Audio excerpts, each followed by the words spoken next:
Hello everyone, आप सभी का कंसेप्टो में बहुत बहुत स्वागत है। इससे पहले हमने लेक्चर 1 पढ़ा था एजुकेशनल साइकोलॉजी के बारे में। ये लेक्चर 2 है। ये वैसे तो राजस्थान यूनिवर्सिटी के अकॉर्डिंग, सिलेबस के अकॉर्डिंग है, बट आप अगर बाहर से भी देख रहे हैं तो आपके लिए भी बेनिफिशियल है, क्योंकि टॉपिक और मैटर अंदर का सेम ही रहता है। तो आइए स्टार्ट करते हैं हम। Branches of psychology relevant to child's development. इसमें हम 3 ब्रांचेस के बारे में पढ़ेंगे, cognitive, behavioural and development.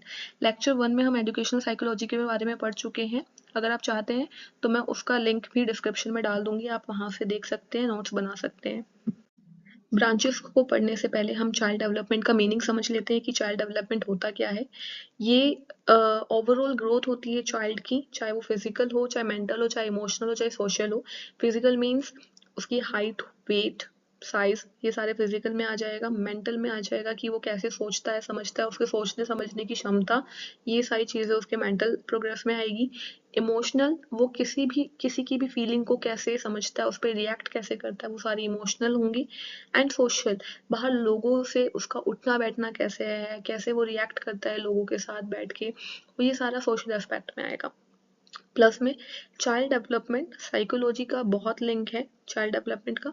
Psychology teachers and parents की हेल्प करती है कि चिल्ड्रन की बिहेवियर को समझे, चिल्ड्रन की लर्निंग प्रोसेस को समझे और उसकी पर्सनैलिटी फॉर्मेशन को समझे।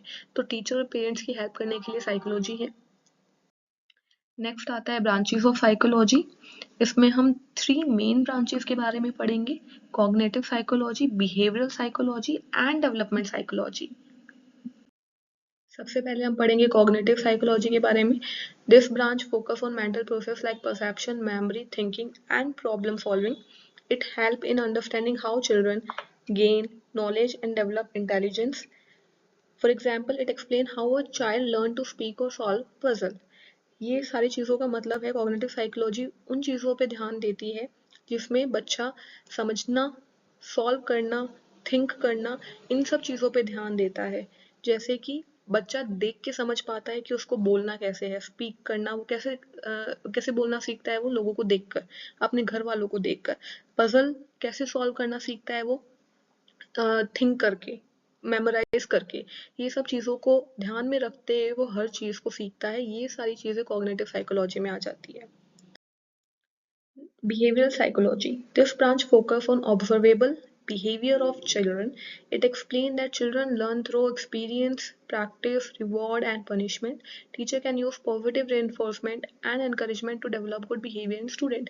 किसी भी बच्चे में अगर उसका behavior को develop करना है, उसको grow करवाना है, तो हमें एक्सपेरिमेंट्स करने पड़ेंगे, उसके टेस्ट लेने पड़ेंगे, प्रैक्टिस करवानी पड़ेगी। अगर वो अच्छा परफॉर्म कर रहा है तो उसको रिवॉर्ड देना पड़ेगा, अगर वो बुरा परफॉर्म कर रहा है तो उसको पनिशमेंट्स देनी पड़ेगी।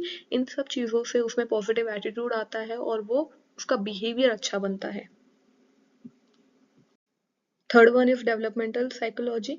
It studies changes in behavior and abilities across different stage of life. It helps teacher know age-wise characteristics and plan suitable learning activities. It involves physical, emotional, social and mental development.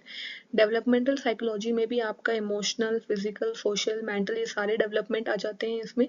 साथ साथ में teacher ये समझता है, teacher को help मिलती है समझने में कि हर एक एज के बच्चे को किस हिसाब से एक्टिविटीज़ देनी है, उनको किस हिसाब से हर चीज़ समझानी है। तो ये सारी चीज़ें डेवलपमेंटल साइकोलॉजी में आती है। Thank you so much for watching this video. Please like and subscribe for more videos. अगर आप चाहते हैं कि मैं किसी और टॉपिक पे वीडियो बनाऊँ तो प्लीज़ कॉमेंट कीजिएगा और सपोर्ट कीजिएगा। धन्यवाद।